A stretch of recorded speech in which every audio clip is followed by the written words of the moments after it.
So thank you everyone for tuning in to yet another episode in which I talk about issues related to public transport. Except what I'm going to talk about today is going to be, it's going to be about public transport, but it's going to be about governance more broadly and how it affects issues of infrastructure. And I want to be very clear, it doesn't affect just infrastructure, and I'm going to point out how it affects things that are not just infrastructure, like education, health, the military. Um, and So, as I said when I advertised this earlier today, I'm going to talk about twin problems, which are government by pilot and government by nudge. Um, and I would actually like to start with government by pilot, and the reason is that government by nudge is something that is very rife in the EU. It's even worse in the EU at the EU, by which I mean at the EU level, not in the EU physically. So that in the sense of Germany is in the EU. Germany does not do government by nudge. France does not do government by nudge. The EU does government by nudge, and the United to the point, and that gets to a lot of EU governance issues. And I would like to do the things that are less likely to lead to multi-hour digressions before the things are likelier to lead to multi-hour digressions. So, what is government by pilot? What is government by nudge? So these are not so neither of these is a like common term or anything. These are, I think, terms that I made up. Um, Government by pilot is when you're uncertain about a certain, really anything. So instead of doing a big change, you will pilot it.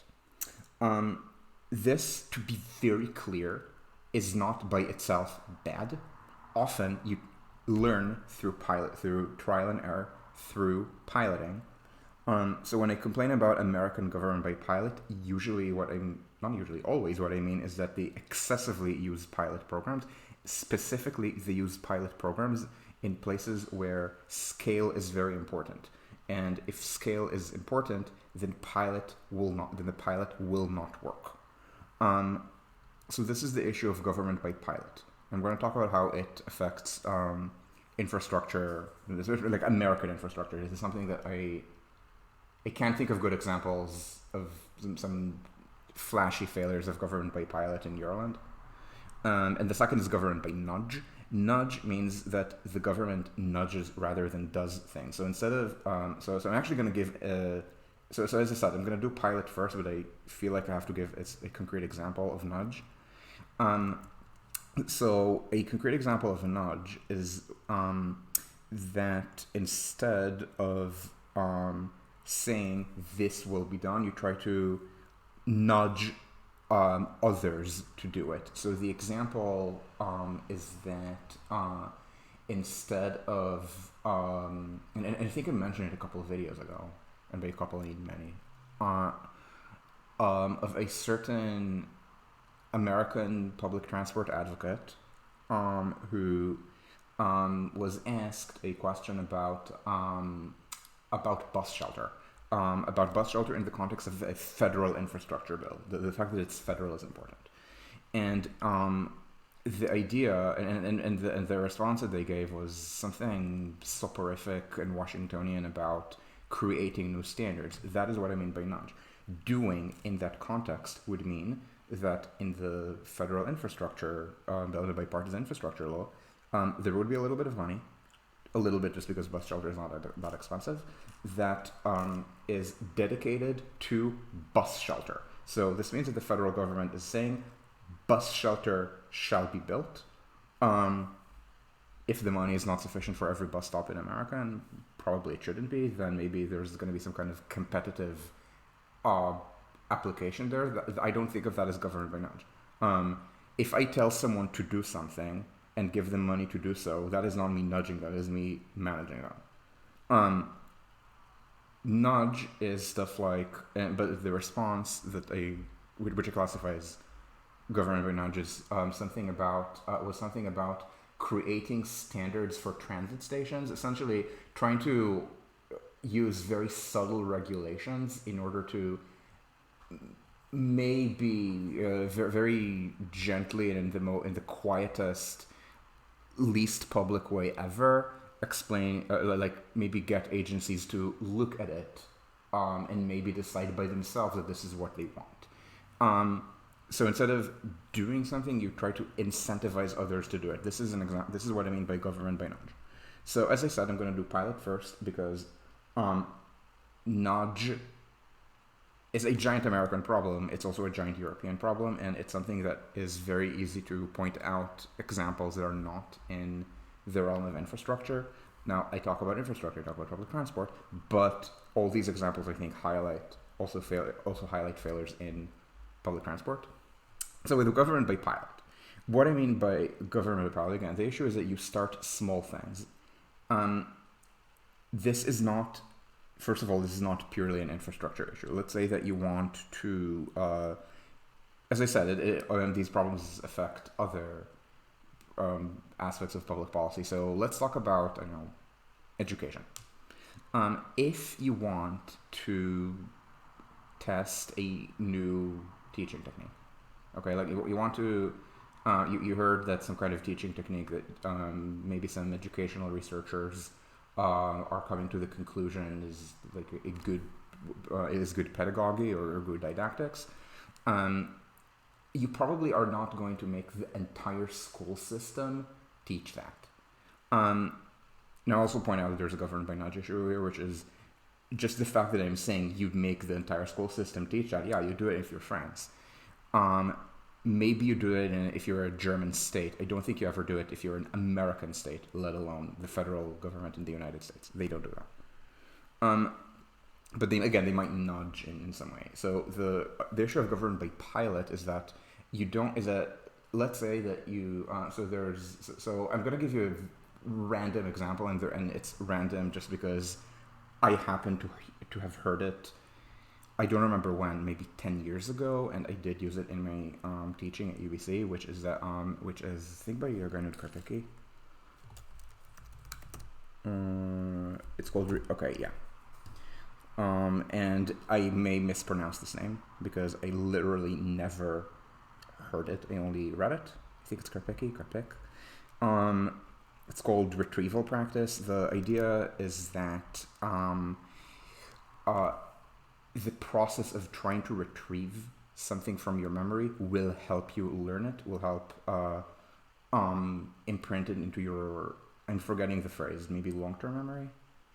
And so what this means is that if you test people very frequently in class, like weekly, then they will have to recall and learn better. Now, high stakes tests induce a lot of anxiety. So to reduce anxiety, you need to do low stakes testing. So this is what Karpicki's research did. They did examples where weekly or at the end of each module, and I think it was, I want to say high school level math maybe, they would have quizzes for the students, and so the point is that you're spending a significant share of class time. I don't know, maybe 10% of classroom time, because if it's or 5% if it's every week, and I don't know how long. Then so it subtracts from, for maybe you doing worked out example on the board or taking questions or whatever. But it turned out to actually, but this is, again, maybe 5 or 10% of time turned out to be well spent. It turned out that the quizzes, again, these are very low stakes tests. This is important. Were helpful in helping the students learn. Also, maybe helping the students understand what they struggled with. So let's say that a Ministry of Education wants to induce teachers to implement this.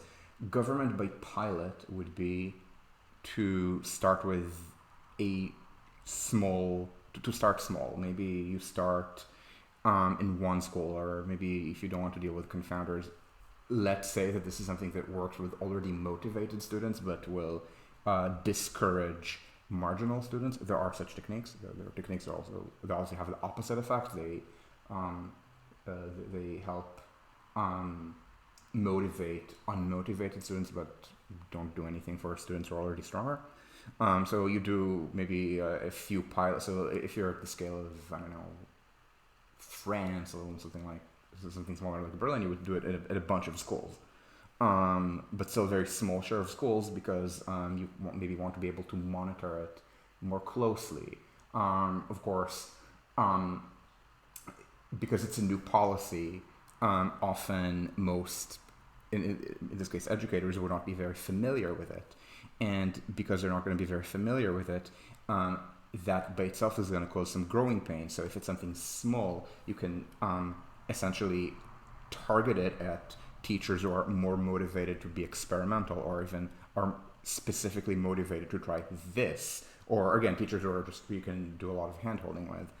And then if it works, then these teachers can help motivate, help train other teachers.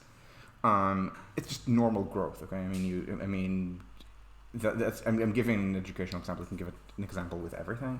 Like Facebook, right? Facebook started as just Harvard. That is by itself not a problem. In fact, the example that I gave is one where pilots are very useful. Now, in the story that I told you, there is, of course, a caveat, which is, I don't know how important the caveat is for public transportation. For education, it's horrific, that caveat. It makes a lot of reforms just fail, which is that the pilot is, as I mentioned, usually with the most motivated, most experimental teachers, ones that you can hold the hands of the most closely, and then these things just don't scale. So a lot of these educational reforms, in this case I'm giving you a pedagogical reform, again, it can be many other things. A lot of these reforms just don't scale.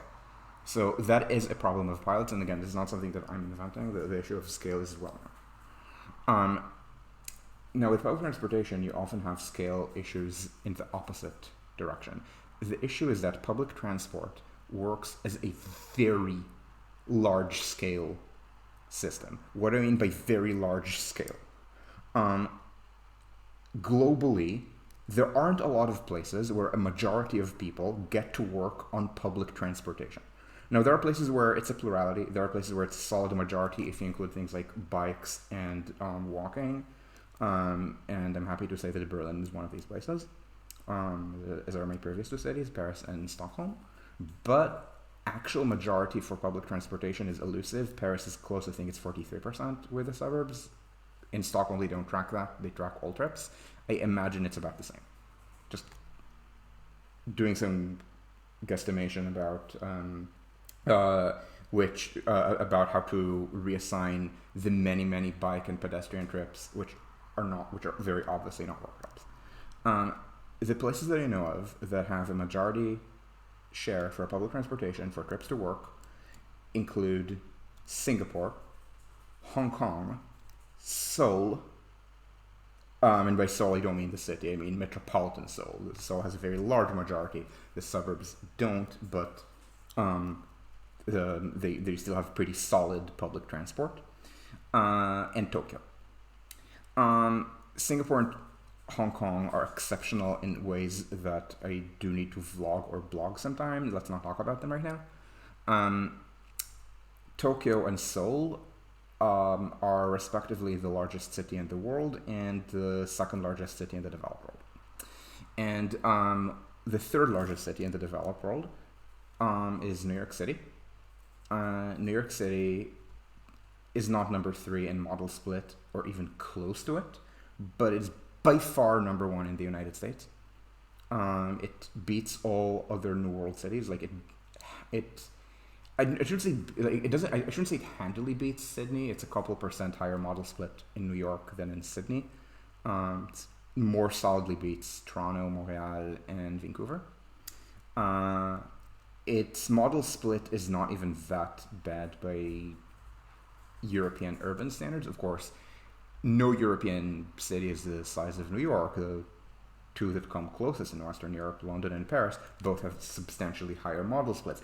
Paris itself having not the best model split in Western Europe. I don't actually. I imagine that would be Vienna. But Paris, certainly on stuff like on metrics like rail trips per capita, Paris, I think ranks. I think Paris might be number. I think it would be top 5 in Europe. I just don't remember the full list. I believe it's Vienna, then Prague, then Paris, or something like that. And so and London too. London has the highest model split for public transportation in the Anglosphere. It's not even close. It's well ahead of New York City. And of course, okay, America is weird and has bad public transportation. London is way ahead of anything in Britain's I don't know what to call them, the former dominions, Canada, Australia, New Zealand. I guess South Africa was a dominion, but South African transport history is weird and be weird. I mean, apartheid, and I do actually, and because of this digression, I do actually want to talk for a sec about apartheid. So I'm motivating how public transportation works best at very large scale to the point that consistently the strongest networks are in the largest city, even larger cities, even per capita. I'm not just asserting that Tokyo is number 1 in the world in total number of rail trips. I'm asserting it's number 1 by a margin in rail trips per capita. So this is why it's such a huge system. And I kind of want to highlight the issue of South African apartheid, because apartheid meant that there could not be one public transport system for a South African city at scale. Now, Gauteng is a large metropolitan area. I think this area is like 12 million people or something like that. The public transportation here is atrocious. Part of it is that the population density is just not high. I think maybe people associate slums with very high density because of either old American or maybe British history with like the East End of London or the Lower East Side, or maybe something that they've heard out of Dharavi, or maybe even Colon Walled City. The population density, even in poor areas around Johannesburg, Soweto. Okay, Soweto. I mean, this is how Soweto looks. Like, this is not especially high density, not at all. Which is, I think, just British influenced zoning, but also the apartheid system meant that there would always be separate transport for white people and for black people.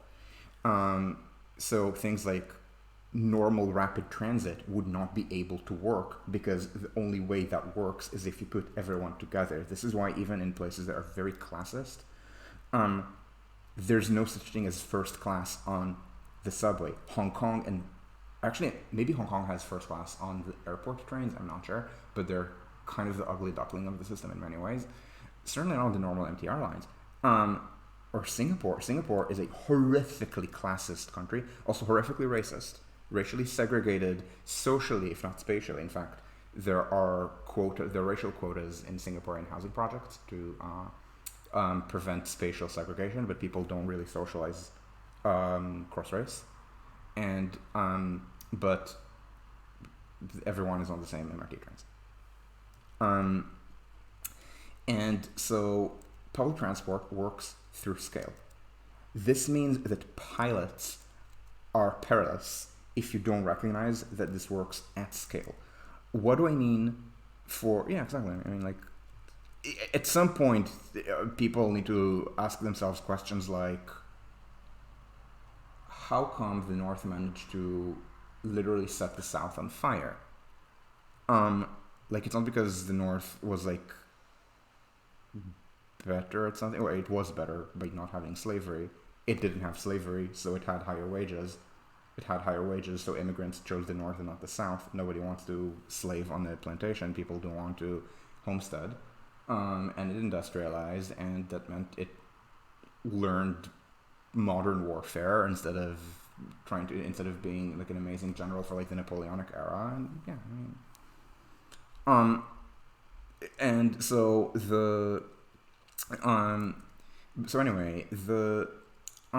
so the issue of scale means that you can test new things on public transport, but if you just try to pilot as a way of trying to see if something works, it's very likely it's going to fail.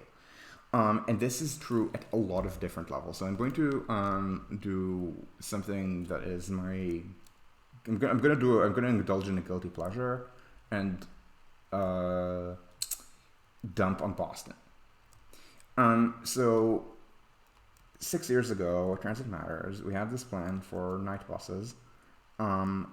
Boston didn't, and I think still doesn't have buses running overnight. I think it was said to be one of 3 out of the top 15 American transit systems not to run anything overnight. And so we had this plan that was designed as a night bus network. Now, this is not something that's very common in the United States, which is one of the reasons that it was viewed with suspicion by Governor Baker and his politically appointed private sector failure of an MBTA manager, Luis Ramirez. So night bus networks usually just look very different from daytime bus networks. The reason is that daytime bus networks are designed around high frequency, like a bus every 3, 5, not 3, because that should be a train, every 5, 7, maybe 10 minutes. So things like grid networks, a lot of untimed transfers, connections naturally center a lot of daytime destinations. They center, of course, the trains where they exist. Usually if you have a lot of buses that run every 5 to 10 minutes, you also have trains. And if you don't, you should. And night bus networks are designed around much lower frequency, things like hourly or half hourly. And this means that they're designed around timed interchanges, which means that they all meet at one central point. And again, it's not universal. Berlin has a night bus network where the night buses, I think, run every 15 minutes, and they duplicate, or maybe 10, I never remember, and they duplicate the U-Bahn. So they run like an untimed network, but that's because they atypically run frequently. But for example, Vancouver has a night bus network that's mostly every half hour. The daytime Vancouver bus network runs as a grid. Now the grid starts unraveling as you go into the suburbs, but within the city, the way it works is you have this kind of grid of major arterials plus one diagonal on Kingsway. So you just have major buses you have frequent buses on every major street. So it's and on the east-west ones, they're even named after the street. So this is 4th Ave, so this is 4. It goes downtown.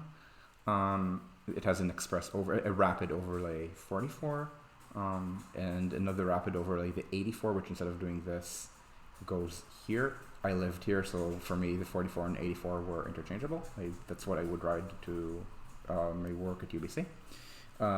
9 Broadway's 9th, so 9, and the rapid overlay 99. 25, technically these are 33, but it's so interrupted nobody rides it. 41, 49, and then north-south buses on these major arterials, west side, east side. They're all very strong, and again, and of course, one on Kingsway, the 19, and they all run frequently. It's designed around untimed transfers. You cannot do it overnight. Overnight, there are these routes. I think all converge at this point downtown, and I believe they run. I believe most of them, at least when I checked, which would have been 6 years ago, they ran every 6 minutes. Not 6. Bullshit. I'm sorry. Conflicting with something. They ran every 30 minutes. It would be ridiculously frequent for a night bus network to run every 6 minutes. Apologies. Some of these buses don't even run every 6 minutes in the daytime. I think some of these run every 8 or something. So they run every 30 minutes for the most part, and they have a timed connection somewhere around here. I think this bus, the N19, runs every 20 for some reason. Like if it's more frequent, then if it's higher demand, then you do it every 15, I guess, and then at least every other bus would connect. I don't know why they did it every 20.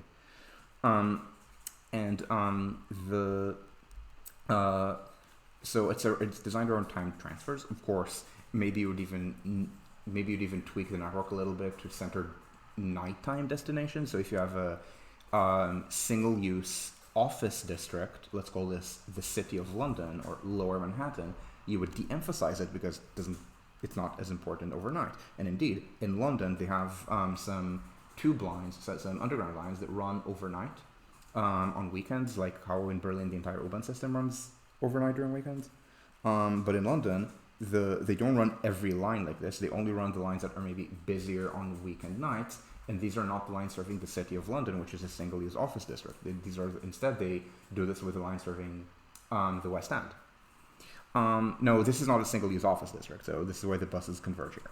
I'm just giving you this context because what we proposed in Boston would be 8 single-tail bus routes. Single tail means they go from city center in one direction rather than running through. You could run them as 4 two-tailed buses, but it wouldn't matter in any way. We set up and we proposed to set up an interchange in Back Bay because downtown Boston is a single-use office district where if you're hungry and it's after 5 or 6 p.m., your options are terrible. But whereas Back Bay is maybe more mixed, so lots of office towers, but also it opens later at night, lots of entertainment and such, and then just run in various directions from this point in Copley, so toward Cambridge, JP, Roxbury, Dorchester. I don't remember. There were 8 lines. I just don't remember all of them right now. But this was a big change because it's creating something new from scratch, and this was what should have been done. But instead, because of government by pilot, note to self: close Mastodon before starting to stream, certainly before starting to record. But because of government by pilot, the governor and I don't think Governor Baker touched it specifically, but it was specifically Ramirez who tried looking for ways to shrink it because he didn't want to commit to 8 buses. Now this would have been an hourly. This would have been hourly, so this means and we set things up so that the buses would do a round trip in an hour. This is not actually that hard overnight because the biggest problem for buses, for bus speed, is traffic. Just as a reminder, when I lived in Providence for a year, I rarely rode the buses because the buses in Providence are terrible, and I lived close enough to everything I needed. Like I lived around here, which is close enough to the train station. And honestly, I spent more time in Cambridge than down city, let alone on the west side. But from time to time, but very occasionally I would ride this bus on Hope. When I went to a gaming store that I think has since closed, called the Temple. It would be around here maybe? I don't remember, but I don't remember if I had to cross the freeway for it once or twice, but it would be around here, I don't remember. No, oh yeah, maybe I had to pass by the Sock, so maybe I actually didn't need to cross the freeway, it was like this. Something like, maybe around here. Bottom line is, long walk, no public transit consists of buses, but the buses were actually faster, or maybe about as fast as the subways that I would take. At one point I looked at it, and the bus averaged 30 kilometers an hour. Now this was about 8 in the evening, so kind of in the off hours. Does that make the bus rapid? Lol, no. The only reason the bus would get to that speed at 8 in the evening is that, first of all, it was 8 in the evening, and second, there just isn't enough traffic because there isn't enough stuff on the way. So relative to how many destinations I can visit, it's slow. This is reflected by the bus's frequency, which I think was a bus every 45 or 50 minutes. So the point is that overnight, you just don't have traffic. And so when you don't have traffic, very easy to get to a point and back, not just within the hour, but reliably within the hour. The main factor, the main thing that makes buses unreliable is traffic. Passengers getting on, if a lot of passengers get on and I have to pay one at a time. That also slows the bus, but usually, if the bus is actually behind schedule, the bus drivers will let them on and will let them pay after, while the bus is in motion. While the bus is in motion, and even that's not usually a huge risk to an overnight bus. And so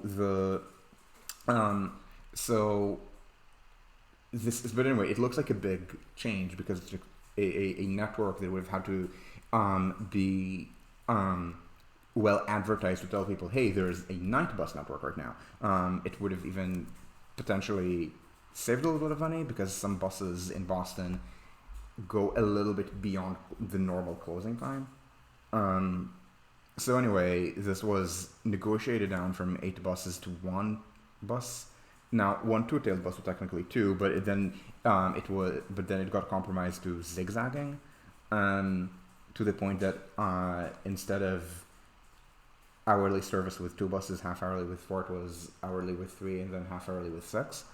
Now, half hourly isn't as bad. It's just that it's 1 bus. There are no connections. Yeah, okay. There's a bus that gets between, I don't know, I think East Boston and Roxbury or Mattapan, except it meandered so much it was kind of useless. So this was a pilot that was set up to fail. Be very clear. I am absolutely accusing these people of not just incompetence but malevolence. But the malevolence has a language, and the language is start small with a pilot in a system that cannot possibly start small. 1 bus route is useless. The point is a network. Now, the network would look different based on the city's size, based on time of day. Obviously, we're not doing just 8 buses for Boston in the daytime. That would be ridiculous.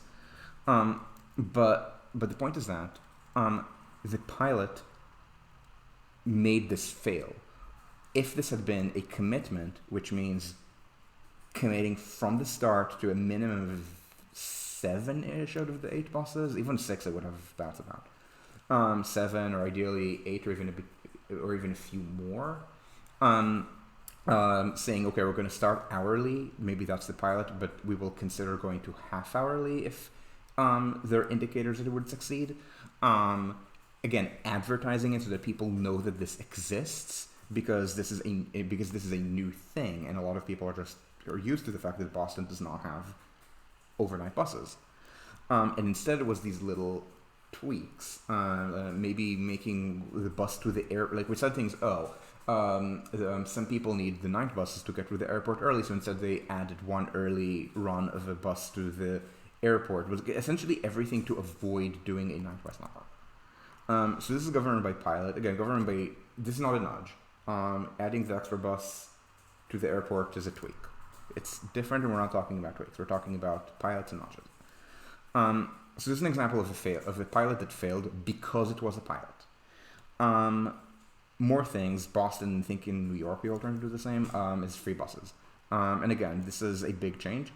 So you can either commit to making the entire bus system free, which will fail because the revenue impact will be not huge, because Boston and New York buses are both used largely to transfer to the subway, but still noticeable. And then it would also have a long-term, actually even a visible in the short-term adverse impact and horrific in the long-term adverse impact, which is that it would induce people who are poorer to take buses and not the subway. So remember, public transit works on scale. When you have fare disintegration, you're splitting the system into a system for the rich, a system for the poor.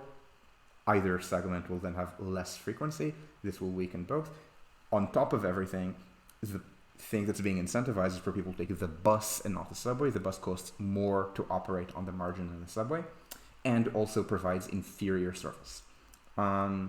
So this is where this kind of business analyst mindset of trying to split the market fails for public transportation because, again, of the issue of scale.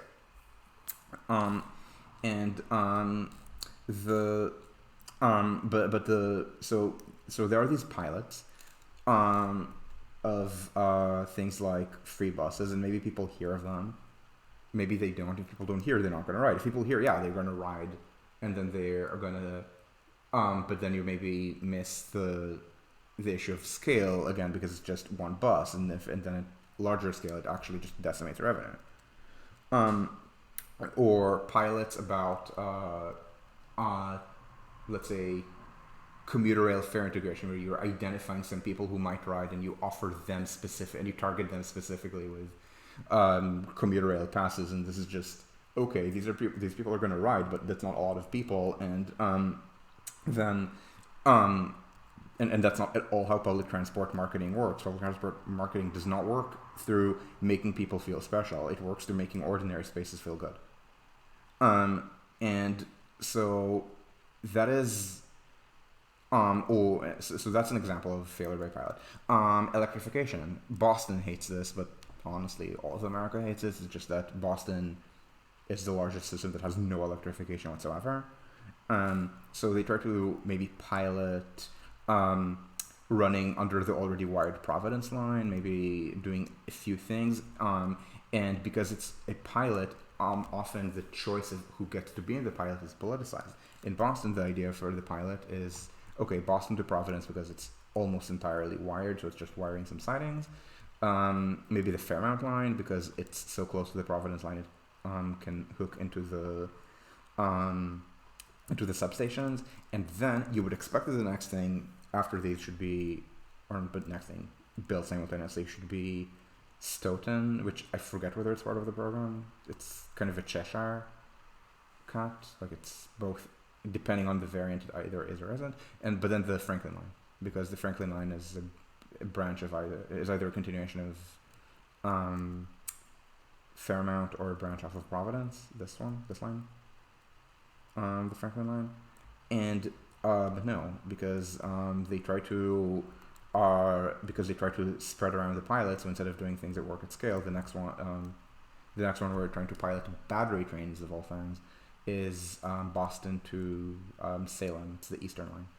It's this, the Rockbury Port and not Rockbury, or Newburyport and Rockport line. Because and this is despite the fact that it's north side, not south side, so it has less economies of scale. So now they're talking about the extra cost of maintaining two different kinds of fleet, or what they should be doing is recognize that they should have wired literally every single meter of commuter track in Boston 50 plus years ago and do the entire thing. But they don't want to commit to the entire thing because that's a big change and you want to be incremental. But the problem is scale still eats you. Why? Because maybe you're doing because you're buying fewer trains. These are new trains that you need to buy, so you need to learn how to procure them, and these people are awful at it. Like the way they did it is they failed to specify the loading gauge, a scandal that ended multiple careers in Spain. And in Boston, it's not even viewed as a bad thing. Now you can fix the mistake, but the cost of fixing the mistake is the same, regardless of whether you're buying trains just for Boston to Providence or for the entire system. So this is where scale matters. Then you need to figure out how to maintain electric trains. And yeah, you can also buy the trains with maintenance, but then the vendor is going to need to figure out where to put the maintenance shops and train the workers, or get already trained workers, and then pass the cost to the client. So again, scale matters. A lot of planning changes are things that either require full electrification or a large electric district. By a large electric district, I mean, let's say everything that touches Boston to Providence, because then you would be able to timetable the trains more tightly, because these trains are going to be more reliable. Things like that. And you don't really realize the benefits until not literally the last meter is electrified, but at least a system is electrified. So that'll be Providence, Fairmount, and Franklin, and of course that. So because they don't think in these terms, they lose on a lot of value, because they lose on the entire benefits of economies of scale. So again, I'm slagging on Boston because Boston is where I'm the most familiar with government by pilot. So this made night buses fail. This is making electrification fail. Again, they're trying to be very experimental about this. Now, I talked before I mean on my blog about the issue of curiosity, and I mentioned the issue of nudging versus doing there, but that's not a curiosity issue. Oh my god, I'm backlit. Give me one moment.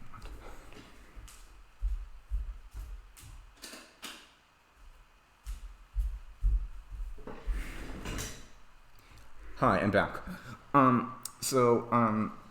But curiosity is related to the issue of government by pilot, because the reasoning for the American love of pilots is there are all these reforms that have worked so well elsewhere in the world, but Americans are so insular that the expression "girlfriend in Canada"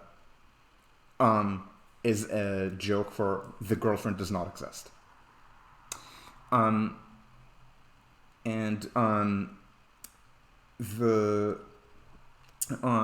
if something has worked elsewhere, they still want to be able to reinvent it. They're not going to bring in the managers who did this, or if they are, they're going to treat them as kings, the way they've turned a good bureaucrat in Andy Byford into Train Daddy, rather than as a good civil servant who headed a good civil service in TFL. And he's British. They're never going to do this with, let's say, Spaniards or Italians, other people who speak English with an accent that does not sound like that does not sound to an American ears like it's like the king. Of course, with British ears, it never will. British people are, of course, much more familiar with distinctions of British accents than are Americans. So this means that something like a night bus network, this is not something that really exists in the United States. New York, for example, has overnight buses, but New York does not have a night bus network. New York has some buses that run overnight. There's no attempt to make the buses cohere as an overnight network. Now, I don't think New York should make such an attempt. New York is an abnormally bad place for night buses. And this is actually a big thing for some people who hear that London has night buses, so New Yorkers need to run the subway 24/7. That's bullshit. Look how few crossings there are of the East River by road. There are way more crossings by subway than by road. Yeah, you can knock off a crossing or two by subway overnight for intensive maintenance. You can't knock all of them down and just use these. This is not Berlin. Berlin's a much narrower river. Ditto London, Paris.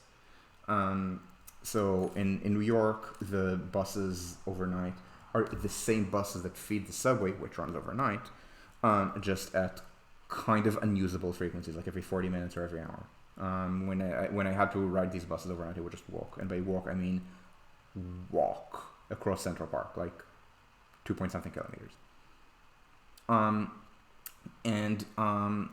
At like 3 in the morning, 4 in the morning. And so I can't actually think of any American night bus networks that are what I just described of Vancouver, where they are designed specifically for overnight usage. So this was unfamiliar to them. And even though Canada is the most American country that is not America, they still didn't want to learn. So they wanted to pilot. And the same was true of rail electrification, except rail electrification is an extra hurdle. It's not a thing in Canada either. It does exist in the United States, but only as legacy. The SEPTA lines are electrified, but I think all of them were electrified by the 30s, and since then they've just shut down service past the end of electrification. New York has added a little bit of electrification since the 30s, but not that much. I think it extended maybe parts of the Montclair line and parts of the North Jersey coastline, and not even all the way to the end. But these are pretty small changes, and maybe but Metro North and the LRR have made, again, small changes in electrification, always very incremental, always on the principle that the purpose of commuter rail is to bring people who, in the suburbs who drive everywhere to Manhattan at rush hour. So essentially just electrifying to a parking lot farther out. This is essentially the origin story of Ronkonkoma. It's the busiest LIRR stop, or if it's not, it was recently, and maybe it would now be the number 2, and I just don't have very up-to-date ridership numbers. This is Ronkonkoma. There's not actually a lot here. This is not a job center. This is not a town center. This is a giant parking lot. Yeah, there's an airport here, but the airport literally faces the other way. Like the access to the airport by road is not from here. That's not the terminal. This is the terminal. So, and even places that are town centers have essentially been turned into these parking channels into little Ronkonkomas. Maybe I shouldn't say little. Like Hicksville. Hicksville is a town center. There are malls here. Mall, train station. Mall, train station. And in between, the pedestrian environment is not great. And the station itself is surrounded by parking lots that just scream, turn me into Colenwald City in my backyard, KWCMB. And so, and by the way, a lot of these buildings that you're seeing are actually parking garages rather than revenue generating buildings. So, so yeah, maybe they've electrified a little bit more, but it's never been, I don't think, electrifying a complete line. And so so again, little changes, certainly nothing big, certainly nothing that's bundled with making the trains just better in general on matters like frequency. So because it's weird for them, they want to start small. Now, in this case, to some extent, you can start small. The problem is, first of all, you leave a lot of value on the table. There's some TOD happening at Ronkonkoma.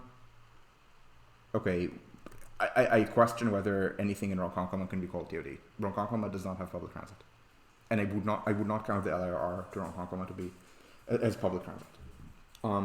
Mineola, sure, Mineola is something that could be made more frequent. Ronkonkoma, no. Ronkonkoma is just people who drive everywhere but want to be able to walk to the train station, and then are going to drive to all destinations except the train. So now here the issue is, again, partly is they're just leaving value on the table because like maybe Boston to Providence will succeed, but they're also running it poorly. Now this is not partly, it's just bad management. But a lot of it has to do with lack of scale. Lack of scale means that, first of all, it's not a commitment. This is often viewed as a positive thing. It's the exact opposite. When you don't make a commitment, what you're saying is this is not important to us. So to make this important, please include as many irrelevant extras as possible. When you're saying that, you're inviting all the equity trolls, for example, to say, well, what about Boston to Salem? This is an equity area. One of these American politically correct expressions because they can't say poor people. I won't say people of color, but I don't think that area is that non-white. Maybe a bit, but I think Lynn, someone is like more white working class. And like the racial minorities live maybe here. So partly on the line, but partly not on the line. And of course, Dorchester and Roxbury. No, Dorchester and Roxbury is not. No, Dorchester are all equity crawls. Like Boston to the Fairmount line is actually a really solid addition. Very important to electrify on many technical criteria. But the line that is literally being called the environmental justice line is this one, is Boston to Salem. And again, it's Eastern because it's really a Beverly and beyond, but I think the idea is only 2 wires as far as Salem or Beverly. Again, they're trying to be as non-committal as possible. So now the equity trolls are going to demand things, and the equity trolls also demand random bullshit that does not do anything but requires you to constantly think about it. And what else are you inviting? You're inviting the vendors to propose experimental shit.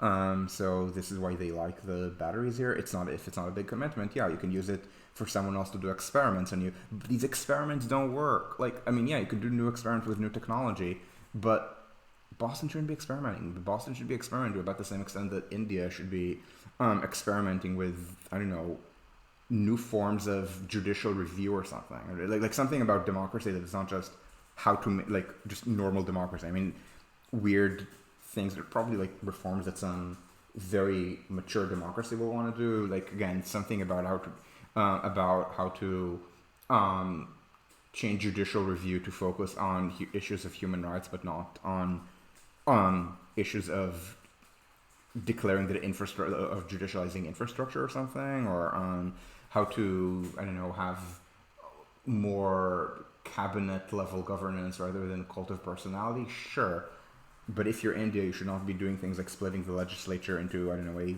foreign policy legislature, a judicial legislature, and an economic policy legislature, right? So so it's the same thing with Boston. Boston needs to learn. America in general needs to learn. America hates learning from others because America thinks it's the best in the world. In many things, it is.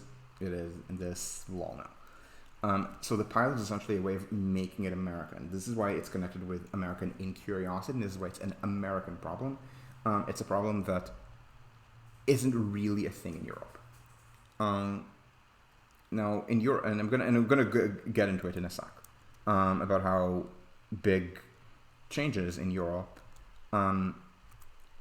don't get reduced to pilots, even in very change-averse countries like my own, Germany. And this is despite the fact that Germany is in many ways cutting edge. Not in everything. High-speed rail here is trash, but the medium-speed rail system here is rather good for what it is. And so, and even though it's a big change, these are actually a commitment. So excessive use of pilots means you're leaving value on the table if you're moving too slow. It means that you're often making systems fail by misunderstanding that they need economies of scale to work. This is an example with the bus network, often with rolling stock maintenance, or even with subway extensions. If you're extending the subway, usually subway extensions are not pilots, but if you're doing something one stop at a time, often it's not even worth making it a subway. Like the Central Subway in San Francisco. If it's a very short extension and the stations are very deep, then the NIMBY pro-tram anti-train critique that you're not saving money net of station access time, then it works. In most cases, it's just a dumb critique by NIMBYs who don't like infrastructure, who don't like who do not like green infrastructure that people who don't vote Green Party use as well. But in this particular case, like the San Francisco Central Subway, they're correct. And so this is the problem with government by pilot. It can come out of unwillingness to commit. It's a giant, mostly American, not just, but mostly American problem of people trying to govern without telling people that they're governing. It's something called quiet policy, and it's from the anti-environmental organization, the Berkshire Institute, which calls for quiet climate policy, which means doing little nudges that are as invisible as possible, in the hopes that people of the kind who literally wrote a headline in Die Welt saying that heat pumps are immoral because they change man's basic relationship to fire, would not complain. Essentially, that's so that's kind of an anti-climate change trolling.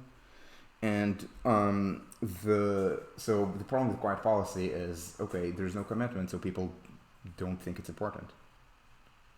So maybe they hear if it is some kind of weird thing that they can hang their own petty priorities onto, and then it becomes entirely a vehicle for petty priorities, and then that's also one of the causes of high cost. Essentially, it's projects that deliver a little bit of value and mostly exist to give other people's money to, let's say, local notables, NGOs, things like that.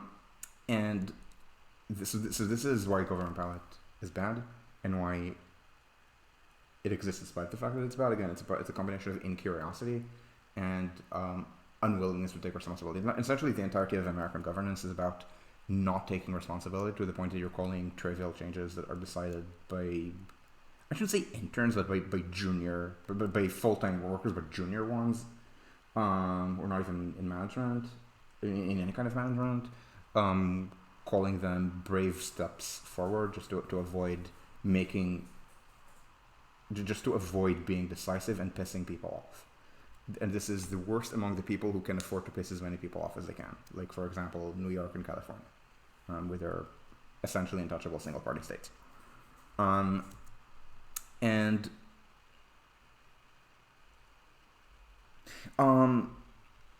yeah, okay, so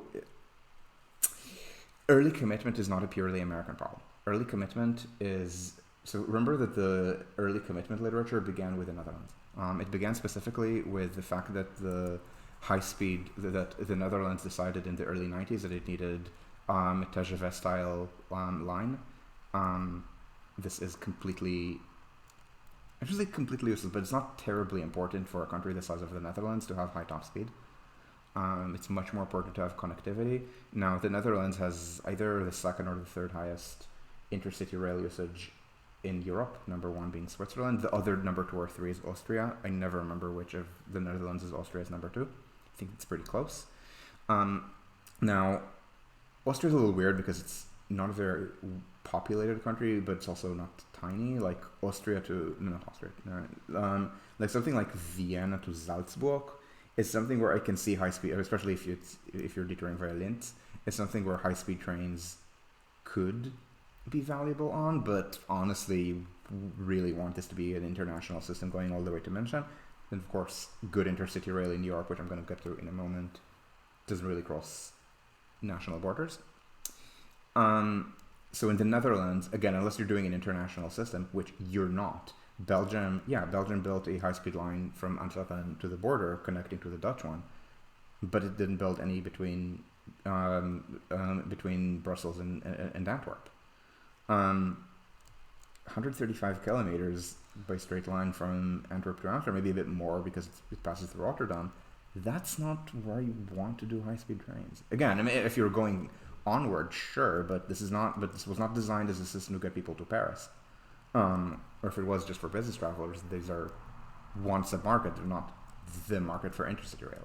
So at any rate, the issue is that the Netherlands defined its needs as requiring 300 kilometers an hour top speed in the early 90s, and as further planning progressed, it was not as necessary, but they'd made a commitment to being flashy like the TGV, rather than, I shouldn't say like Switzerland, because yeah, Switzerland had a good network already in the early 90s, but Bahn 2000 is called Bahn 2000 because it was implemented for 2000. So in the 90s, Switzerland was in the process of implementing their integrated time transfer system, which the Netherlands also has at this point. So essentially they demanded too much, and because the line was viewed as impossible to cancel, kind of a big national priority, that led all the various trolls, in this case NIMBYs, to make ridiculous demands. In this case, the line be tunneled under agricultural areas. Agricultural areas, to be clear, are very productive farmland, but productive farmland is like saying a Nazi was not committed a lot of war crimes for a Nazi, or a communist who understands economics well. Like, it's on a spectrum. Or I don't know, a racist who knows science. Again, there are racists who know a little bit about science, but it's on a spectrum. So what this means is that so this is the early commitment. It's not this is not a purely American problem, whereas the Netherlands, I don't think, does government by pilot. Stuff like the North-South line in Amsterdam has a lot of problems. Again, if you commit to something flashy too early, then it's first easy for NIMBYs to demand a lot of extras that are difficult for you to walk away from. And second, it's also difficult for you to remove elements that are flashy but not very useful. In the case of the Netherlands, the high top speed. Now, this is a problem in the United States, but it's not necessarily. But I don't think it attaches to the same product. So I don't think that commuter rail electrification in Boston suffers from early commitment. There's no commitment there. When I think of early commitment in America, I think of IBX. I think of how the governor made it such a big commitment that she committed with very little design. So whenever problems came in, she just tacked more budget onto them. So now it's with a lot of street running, making it a very slow line. The idea is, I think, to zigzag something like this at grade, because they don't want to build a tunnel of about 150 meters that would disturb no one who is alive and would not actually require moving any actual grave. AKA easiest thing ever, $20 million in hard cost would be a lot of money, folks. And so instead of that, so they're doing things like the zigzag, they're doing things like a lot of viaducts. They heard that the tunnel here in East New York is too narrow for commuter trains, and then you check and it turns out that the tunnel actually has more space in the existing Metro North tunnel under Park Avenue. So instead of actually resolving these issues, they react to any real or perceived snag by adding to the budget or compromising the design. Now, if the design had been that there should be no grade crossings, then these things would be even more complex tunnels, though they would be even more expensive, although maybe not so slow. And so I think the design principle they should have not made sacrosanct is that they don't want to kick out the 2 daily freight trains that run south of this junction. So all of this is 2 daily freight trains, I believe, and this should be, and this essentially everyone understands that these are completely unimportant. However, a congressman thinks that he can get funding for this tunnel, so for making this a tunnel and adding more freight trains. And even though the tunnel is total vaporware, it's supposed to be compatible with that tunnel. P.S. Not just vaporware, but also the cost of the tunnel is much larger than the cost of, let's say, viaducts over the narrow points. So honestly, if you're worried about the tunnel, kick out the freight, run at grade here. No, not at grade in the sense of at street grade, but in the grade of the trains, the grade of the trench right of way. And then if for some reason I think they said 15 years ago there would be $8 billion to build this, which is a ridiculous number, but America stay America. And if that gets built, yeah, relative to $8 billion, you can build these viaducts and it's not going to matter for your budget. Come on. But again, they're not doing that. This is an early commitment problem. It's distinct from the issue of not taking responsibility. It's distinct from the issue of incuriosity. This is not about the failures of the impending failure of IBX is not about incuriosity. It's about the fact that the governor appears to be totally incompetent and cherishes incompetent people, such as the head of the MTA, Janno Lieber, or the head of MTA Capital Construction, Jamie Torres Springer.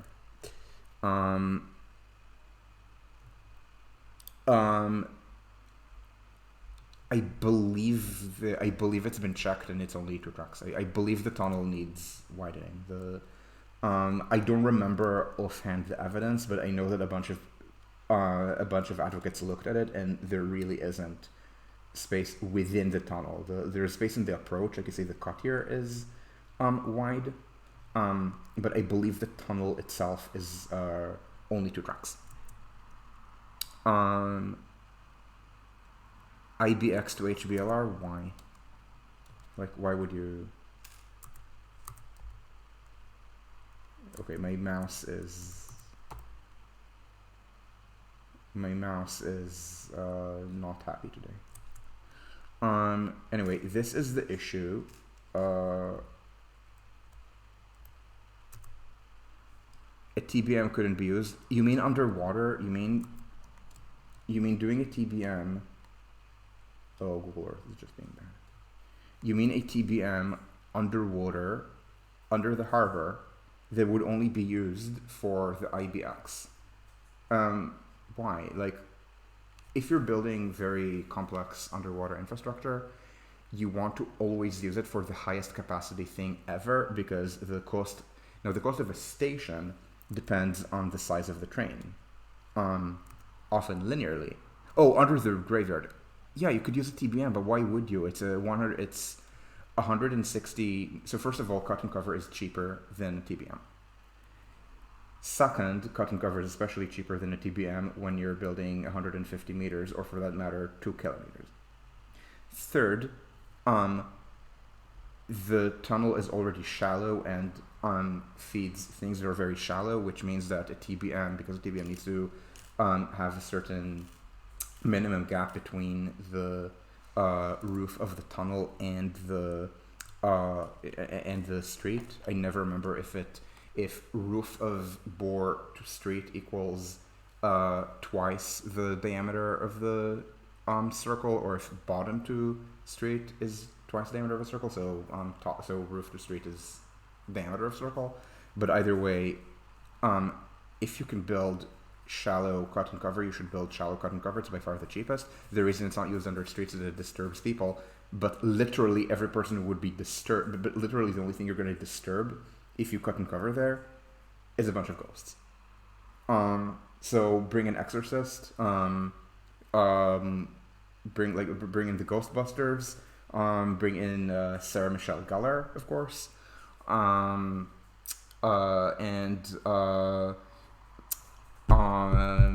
of course Jesse Eisenberg and Woody Harrelson. I don't remember the names of the actresses who played Witcha and Little Rock. So you bring these people in. You have people read World War Z and the Zombie Survival Guide. You bring in Max Brooks is your consultant. That still is much lower budget than doing a TBM. Yeah. So anyway, the point is, so this is an example of how of early commitment. Again, it's separate from. Yeah, exactly. And speaking of, in Singapore, they exhume you after 10 years. Like in Singapore, they're so space constrained that if you bury rather than cremate, you only get 10 years. Afterward, they exhume, and I don't know where they put you. If it's in a mausoleum, if it's like in a multi-level crypt or something, or if they just tell you to just burn. I don't know. But anyway, so this is governed by Pilot. Again, it's distinct from other problems. There are many problems that cause poor project management, lack of any kind of support, and essentially, no, there are connections, I would say, between Pilot and between excessive Pilot and the lack of commitment implies an early commitment. And in both cases, you're essentially inviting exploitation by petty actors, because in the first case, you're saying, I don't really care about this, but let's make it an omnibus package where we're going to ask for this being America, discovered American Rome, this being America, this is federal funding, let's say FTA funding or maybe FRA funding for this project. And yeah, there's going to be a train there, and we're going to talk about how this is the future of whatever. But really, this is about local petty priorities for the city of Somerville or for whatever NGOs. If you do early commitment, it's kind of the same. I mean, in early commitment, it's kind of the same, except that you're also including a flashy component that is non-negotiable. Let's say a high-speed train, or in the case of IBX, promises about, in this case, freight. And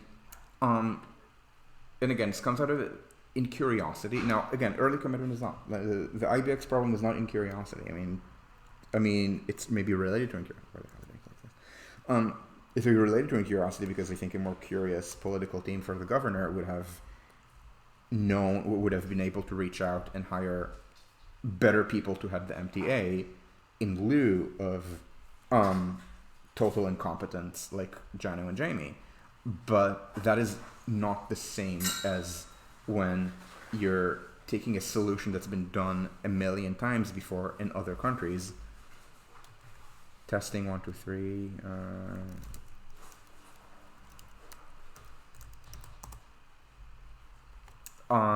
When you're taking a solution that's been done many times in other countries, and insisting on slowing it down just so that you can make it your own, that's reinventing the wheel.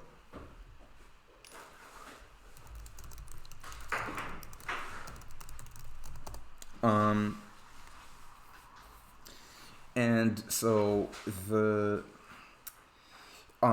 point is, you shouldn't do it. Okay, pilots are okay in places where scale is not very important. Public transport lives on scale so much that you should that you can only do pilots if you can do a self-contained system. So what I mean by self-contained system, you can absolutely pilot electrification, for example, if it's a one-line system. So the Caltrain electrification in America is a really good example of, again, its project was done horrifically poorly, but because it established a lot of how to deal with certain kinks, like, okay, yeah, that I did not know. All I know is that, I mean, I guess also it's, so bear in mind also that in Singapore, I interacted with Chinese people much more so than with Indians and Malays. So I'm much more familiar with like their narrative of this, and maybe if there's like a and I think maybe one of the Chinese people I ever interacted with was like an actual Christian. So I don't know. So my understanding of Singapore, again, if there are like little asterisks for various minorities, then I'm not always familiar with them. Is what I'm gonna say. And for the record, yes, I did socialize with a lot of Chinese Singaporeans, mainly in my last year there, because that's when because NUS is not an expat space. NUS math is especially not an expat space. I was, by any definition of expat that you can think of, I was the only one.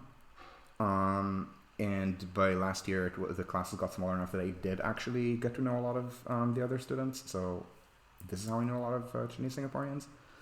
But anyway, so the point is that not about the issue of Singapore and cremation and like loophole and like asterisks for religious minorities, but the issue of pilot is that you need to make a commitment to something big. And again, Caltrain electrified the whole line. Caltrain has done again. Caltrain. I sometimes give this. There's this thing that I keep saying I'm going to blog about it that I never do, which is the distinction between the right project and doing the project right. Of course, and I don't remember where I blogged it, so I'm going to just say right project. Yeah, this, where I'm talking about about New York to Scranton, and I'm giving a bunch of examples. So Caltrain electrification is the right project done wrong, and in fact, the fact that they figured out things like how to, that was kind of patient. I shouldn't say it was patient zero for FRA reform, because a lot of that came from the Acela debacle, but Caltrain did a lot of the studies that showed actually you can do FRA reform and it's still safe. And then the FRA reformed, not as completely as they would have liked, but good enough given managers who know what this is and care, i.e. not the actual managers at any American community rail agency, sadly. But the issue is that so that like illuminated on what to do, and this would have been the template for electrifying not one line in, let's say, Boston, but all lines in Boston, at the very least all on the south side. And likewise, not maybe thinking about what to do in Chicago, but wiring everything in Chicago that can be wired, which I think is everything in Chicago. Even the lines with very heavy freight traffic, you just need to have very high catenary, which is not normal, but it exists. Both China and India run double stack freight under catenary. Of course, maybe there's a curiosity angle that Americans can, at least to some extent, understand that Japan and Western Europe have good infrastructure, and in principle might be worth learning from. Nobody in America learns infrastructure from India. Americans maybe are impressed by the fact that China was able to build high-speed rail, but I don't think they really internalize any lessons for building high-speed rail from China, which there are not that many. The good things about Chinese high-speed rail tend to be kind of like in the affine space spanned by French, German, and Japanese, but in one specific case relevant to the United States, almost also to Europe, they are, which is that in China, they call the high-speed trains, not high-speed trains, the high-speed lines, passenger dedicated lines. The idea is that the freight goes on the old lines, the and the passenger trains go on the new lines, which is an adaptation to things that don't exist in other countries with high-speed trains, at least not together. The first thing is that China is a country of few large cities. This goes back centuries.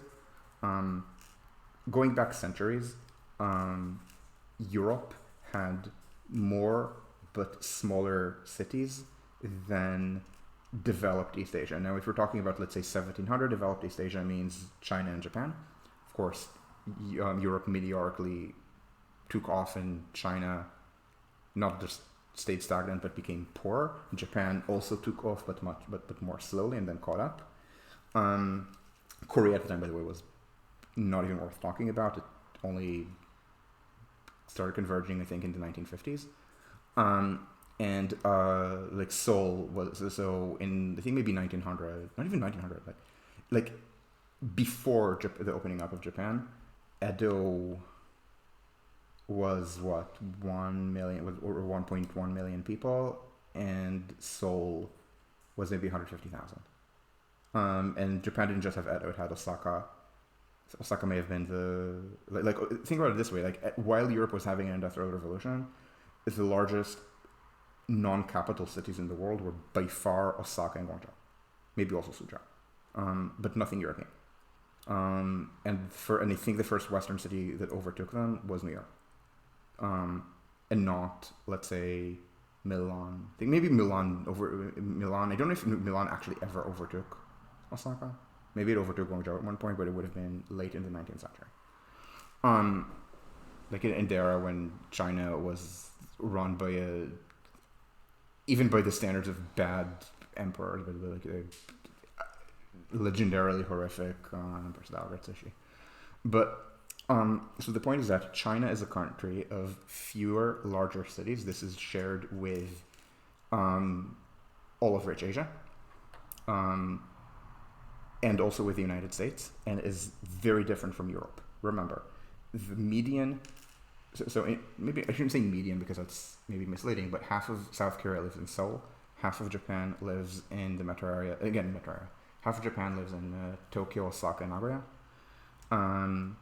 Not quite half of Taiwan lives in Taipei, counting Taiwan, but I think but the 3 second cities, so Taichung, Tainan, and Kaohsiung, they're all, I think, about 2.5 million-ish each, and I think one of them plus Metro Taipei, and again, Metro Taipei to me includes Taoyuan, is already a majority. And then in Germany, I think the median German lives in the metro area of like 1 million, and in France it's 350,000. In the United States, it's like 2 million or 3 million, depending on definitions. So the United States is a country of fewer larger cities, like East Asia.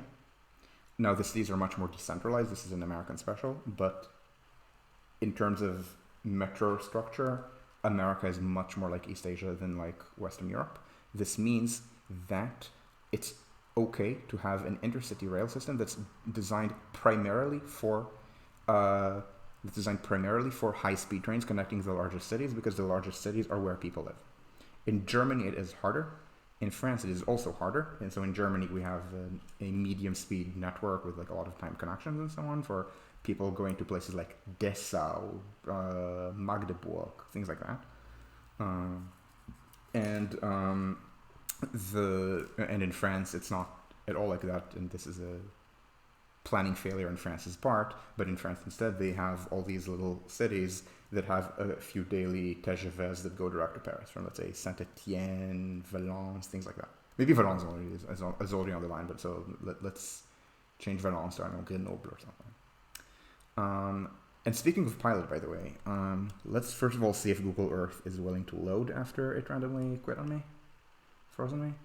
But afterward, I do want to mention something, speaking of TGV. So he mentioned that governed by pilot is often a feature of incuriosity and lack of commitment. And I want to highlight something about the TGV because the TGV had issues related to related to lack of commitment, not incuriosity. In fact, now France is incurious like any other European country. I think France is actually very well aware that Northern Europe does better. Literally, like, and by aware, I mean, just so that people know something about my consumption, I eat out. I don't want to say the majority of my meals, but a large majority of days I eat out. And I have a regular restaurant circuit, so I often know to at least some extent the restaurateurs. It's neighborhood restaurants where it's like an owner operator. And I bring this up because in Paris, one of these restaurants on my circuit, I told people just before I was leaving that I'm thanks for the food, and I'm probably gonna come here again because I'm moving to Germany, to Berlin, and this restaurateur who was a Lebanese immigrant, I think, told me, "Oh yeah, France is not doing very well now, and I heard it in Germany it's very good, and the Germany is very good, and I have family in Aachen." So this is like a random like. And again, I didn't ask why, right? I didn't ask, do you think there's too much racism in France, right? I mean, I'm visibly white, and I'm sure that she heard that I'm Jewish and Israeli, and but I mean, Jewish and Israeli is another way of saying white. But again, a random restaurateur tells me, oh yeah, France is not doing very well, but Germany is. It's been a goal of the moderate center-left in France for about 50 years to make France a little more like the Nordic countries, to the point that it's essentially a way of saying we're not going to dismantle the entire welfare system. Yes, we understand that it is bad that France has the literal highest government spending as a percentage of GDP in the OECD, and almost the highest taxes. Difference being that France runs deficits. I mean, all of this is pre-Corona. France was running deficits, and Northern Europe was running surpluses before Corona. And is getting very much not Nordic level of inequality. France has essentially Nordic size of government, or even larger than Nordic size of government, and German inequality. And if you're a moderate, so maybe moderate center left people like secretly want to like be neoliberal and gut welfare and do what Gerhard Schröder did to France, although not to France, what did to Germany, except of course Gerhard Schröder delivered some of the weakest growth in German history, and the highest increase in inequality in democratic German history. Democratic because I believe the highest increase in inequality in German history was under the Nazis in peacetime. And Macron, I don't think French inequality is rising, and French growth is not great, but I mean, it's better than before. So they do things like they raise the pension age. Bear in mind, the Nordic countries don't have retirement at 60; they have retirement at 65 or 67. Their welfare systems are have a much more inequality reducing aspect. So the point is that in France, it's okay to say I'm going to be like the Nordics, as a way of saying, don't worry. Yes, I think there are problems with like the French social state, but here's my model. It's a state. It's a region that we all recognize as social and generally well governed. So France, in that case, is a little bit Southern European. I mean, not entirely. I mean, Southern Europe is way more curious about learning from German or Swiss innovations in regional and medium-speed intercity rail than is France. SNCF does feel like it's on top of the world, which it no longer is. But certainly, but France is not unusually incurious for Europe, and in fact, I'm not entirely sure about now, but certainly in the 60s and 70s, France had one specific bout of curiosity that was atypical of Europe, which was curiosity about Japan. Japan and France have a lot of similarities as countries that, I think the elite language in both countries is kind of compatible. For example, the test meritocracy.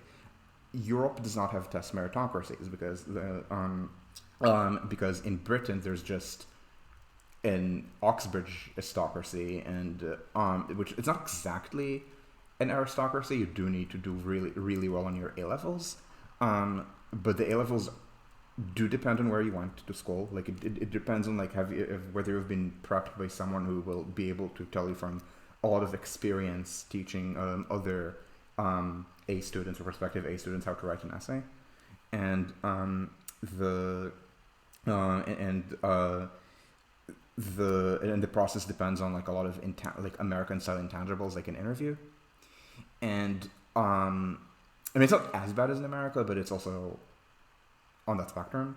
In Tokyo, not Tokyo, in all of Japan, all of East Asia, and Caledonium, I'm actually curious whether Indonesia is also like this, because everything that I hear from any developing country sounds kind of the same, where your lot in life is determined to a large extent by where you went to uni and what you did there. And that is in turn determined by how you did on an entrance exam. Again, the entrance exams differ by country. So in China, it's actually the system that I would not, I shouldn't say most familiar. I'm not familiar with any of them except maybe Singapore. But the system that kind of sounds the most natural to me is it's the Chinese one where it's just the Gaokao. And in Japan, I think it's like I think a weird 2-step if you want to get into Todai. In Korea, I have no idea how it exactly works, but I understand is that it's all about the entrance exams. And essentially the only place in Europe that does that is France. In Germany, the universities are it's kind of, I don't want to say open admissions if you passed Abitur because it's more complicated, but it's not like the idea that they just get the people with the highest grades is very weird. It's called, there's actually a word for that in German. It's called Numerus Clausus. Numerus Clausus, I guess if you want to say it in German. And this is not common. I think it's mostly in medicine or something. So it's a country of what you studied in uni, how well you did in uni, and what you did after uni. And France is very Asian, and like in a specific kind of elite language of I have been designated through my through certain scholasticism as a master of the universe at age maybe 20, plus stuff about capital domination. Capital, not as in capital versus labor, capital as in capital city versus the rest of the country. So at any rate, France learned a lot from Japan. It's at all levels. For example, Japanese restaurants are very popular in Paris. I'm told French ones are very popular in Tokyo.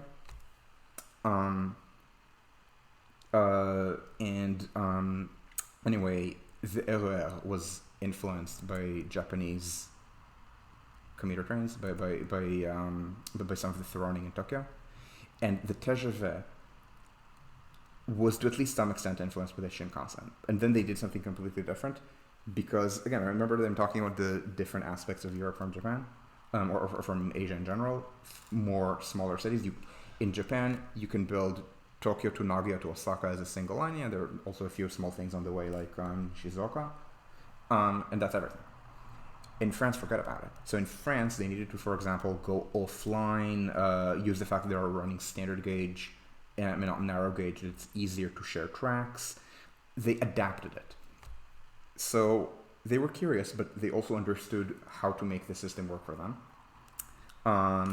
And maybe on hindsight, we can say that they should have done what Germany is doing with time transfers rather than a few daily direct trains.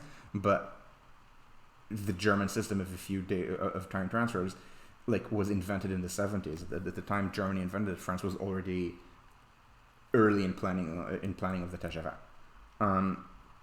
And the French system on all metrics, like ridership and so on, was superior to the German one until last decade. So they built this, and the other issue is that it was difficult to do a commitment.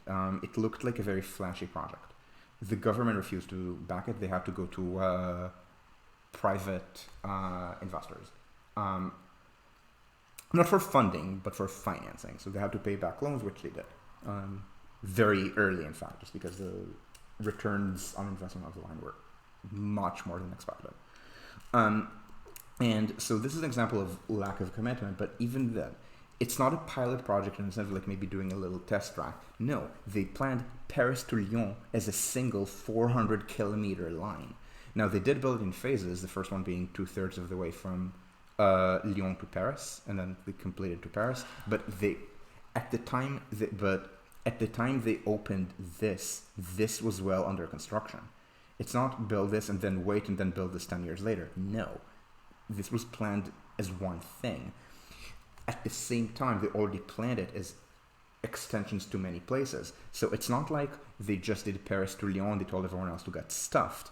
As soon as the TGV opened, again, the first line being Lyon to 2/3 of the way to Paris, they already, as soon as that line opened, they canceled all of the express trains that ran on the classical line and replaced them with TGVs. Express trains that didn't just go to Lyon, but on the entire line, past Lyon. So how do you get from Paris to Marseille in 1980? You take one of these trains, it runs, I believe, either once or twice a day, averages maybe 120 kilometers an hour, so it does maybe Paris to Nice in, 9 hours. And then in 81, by the end of 81, you don't take that train anymore because it has ceased to exist, because all the trains going from Paris to Point Southeast are now TGVs. And I don't know how much you save on Paris to Marseille. Maybe you just save an hour by then, I don't know. I don't have the intermediate timetables. I only know the timetables from, let's say, Paris to Lyon after the line opened. So so this was already a big change. Now, a big change is in one direction from Paris, of course. The express trains from Paris to places that did not touch the Gare de Lyon network stayed the same. So Paris to London stayed, trains on the classical line to a ferry from Calais to Dover. Is it pronounced Dover or Dover? Dover, I think. And the express trains from Paris to Bordeaux stayed until, of course, the LGV opened in this direction. But the entire network was switched. So they were clever about it, doing. I don't want to call it a pilot because 400 kilometers. Is not a pilot. No, maybe for the cost that they built it can be viewed as a pilot because Paris to Lyon remains the cheapest high-speed line ever built in the world in real terms. Tokyo to Osaka very much was not. But in terms of what they built something pretty big. So again, if Boston were to say we're uncertain about electrification, we get the issue of we get the issue of what's it called, of scale. So we're going to do the entire South Side network before the North Side. We're going to do even the South Side network without the old colony lines or something. Yeah, I get that. I think they should be planning everything just because even the North Side network delivers value, but that's different. So this was not government by pilot, even though there was no political commitment. If anything, the lack of so this was kind of a weird thing where the lack of political commitment also meant there was no surface area for NIMBYs to grab value. Part of it was that nobody knew that the line would succeed. The government was even broadcasting that by saying, we are not going to finance you. You need to, we guarantee your loans because the SNCF is a state-owned corporation, but you need to get financing. So there was a lot of, we're not certain about this, but in financial terms. We're not certain about this because maybe it will piss someone off. It's 1970s France. They don't care. That's like 1970s France is a top-down. Again, we who were chosen to be masters of the universe at 20 will decide everything for you kind of country. To be honest, still is. Except that now it's someone who was decided to be a master of the universe at that age, and also married his teacher.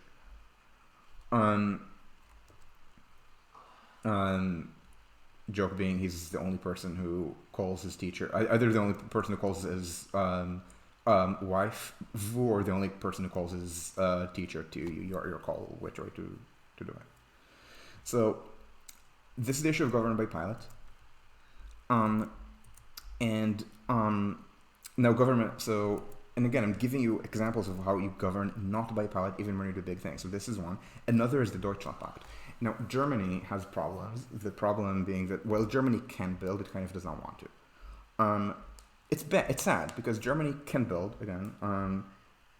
In fact, Germany has had a lot more economic growth than growth in construction costs. So I'm just going to do World Bank for a sec, and this is, and for a moment there you could see all of my all of my dulls, Wordles, and I think I have 15 different dulls that I do every day.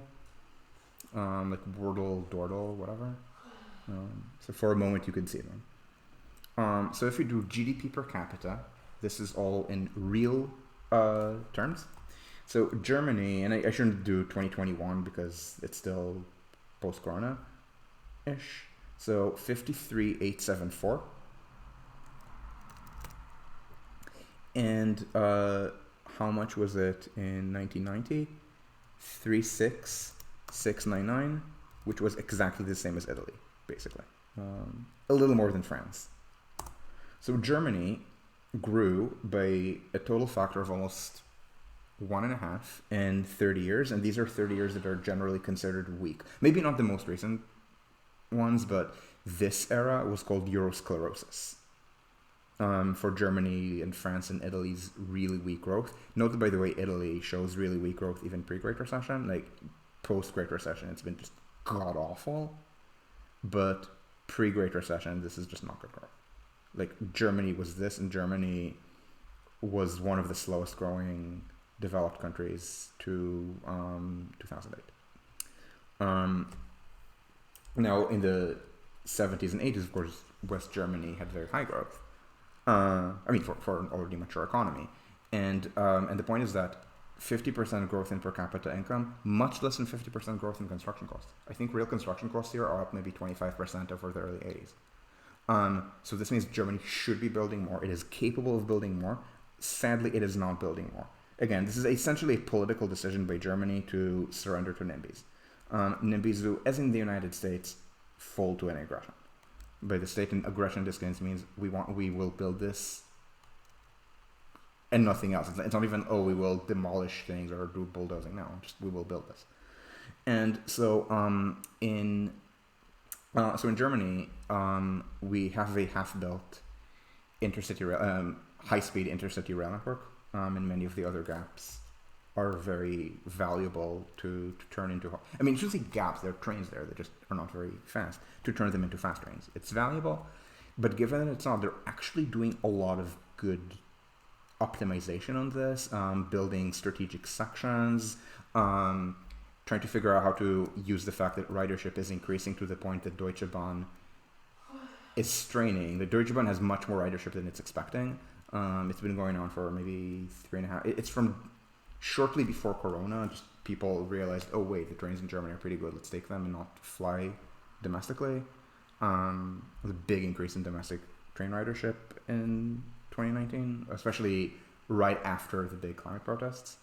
And so, and now it's back to that level and it's increasing. So, so essentially use that ridership to provide more frequency, more reliability, things like that. And they're actually, I mean, there's a lot of slagging on Deutsche Bahn, but the investment plans are not terrible. Again, I mean, they're bad in the sense that they should be high-speed rail, but the idea of how to do these connections for the Deutschlandtakt, that's actually a pretty good idea. So even though it's an incremental program, a program that is, to be very clear, I don't want to say spends less money than it should, because often these lines are overbuilt. I mentioned how in China they have these two features that don't really exist elsewhere, and they said the first is Asia has very large cities, but not as many medium-sized ones. The small ones, I guess, which can call 500,000 people a medium-sized city. And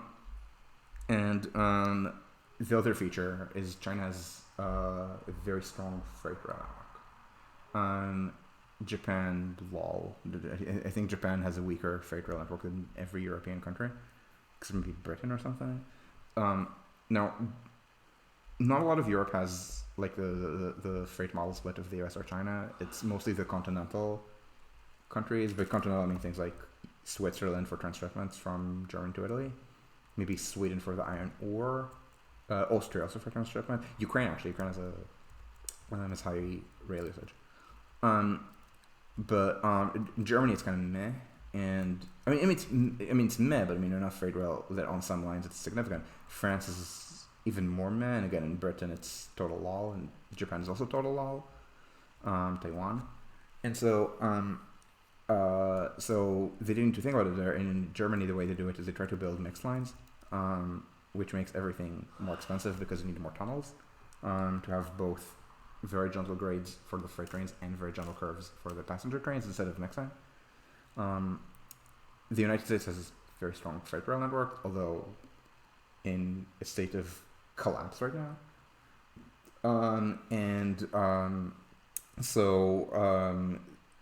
Essentially they should be learning from China that they should be putting the passenger trains on the dedicated lines and just leave the legacy network for the most part for the freight.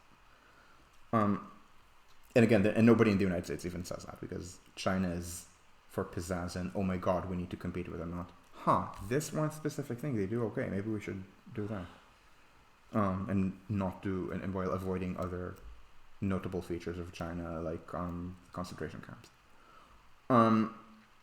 And so the point is that in Germany, the investment is too slow.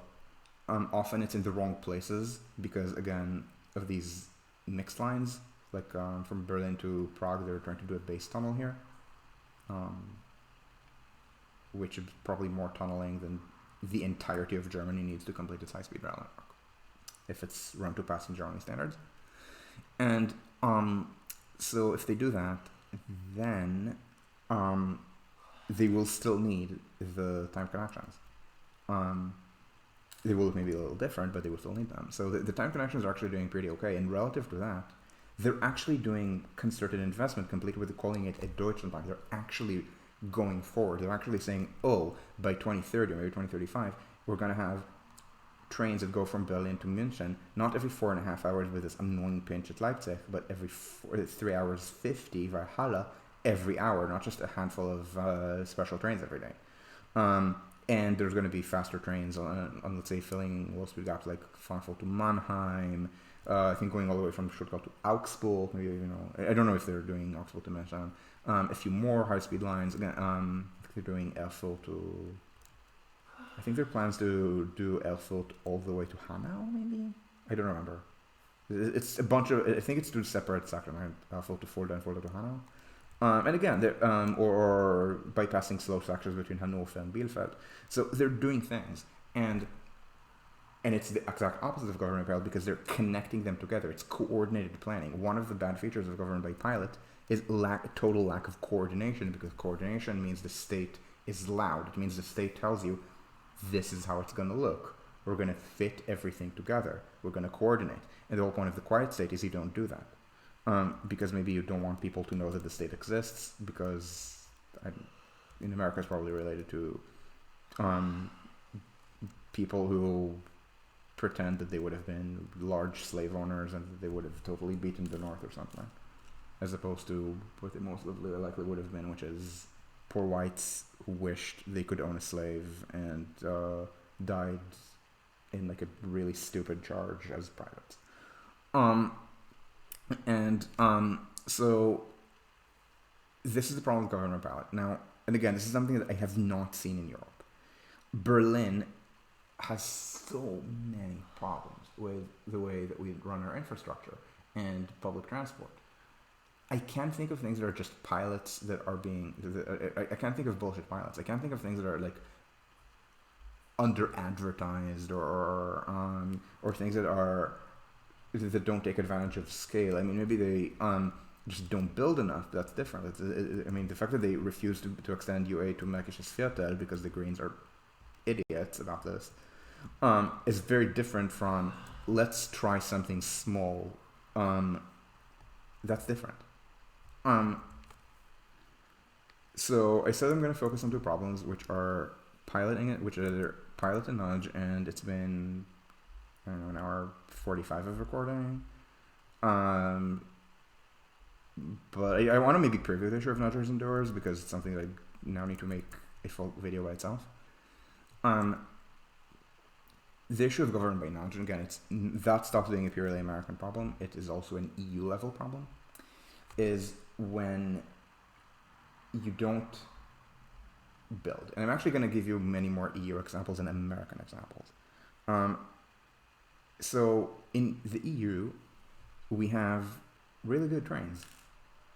And then the trains stop being good as soon as you cross the national border.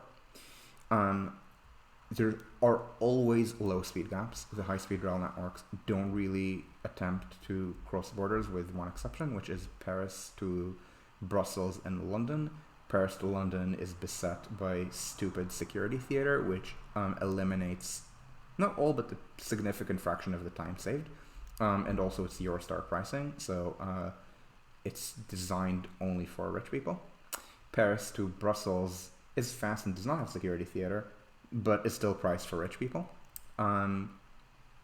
Whereas domestic TGVs, ICEs, and so on are priced for everyone. And maybe in France they're doing some airline style bullshit with breaking the market, but the average fare revenues on the TGVs, I don't know what they are now, but in the mid to late 2010s it was 10 cents per kilometer, and in Germany I think right now it's maybe 11. I imagine France would have been the same. I believe on Thalys it's like 20 euro cents a kilometer. Forget what Eurostar is, but probably comparable. And that's the only place where the trains are even fast. Belgium does not need fast trains for its domestic needs. It does have fast trains for pizzazz, but the average speed of these lines is wouldn't even qualify for high speed rail. And this is where Alexander Rapp's maps are always good. So Alexander is slightly loopy and likes doing maps that are as complete as possible, to the point it has historic maps of the rapid transit system, of every rapid transit system in the world, the way he defines it, and he defines it in ways that include a lot more than what you think is rapid transit, like significant tramways with significant grade separations count. Frequent commuter rail counts, to the point that in London it doesn't really show you just the underground, it shows you a lot of the commuter lines because they were frequent earlier. Anyway, he also has high-speed rail maps. Now, these maps will take some time to load.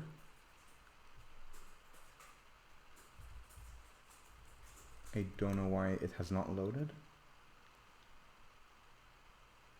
Okay, now it's loaded.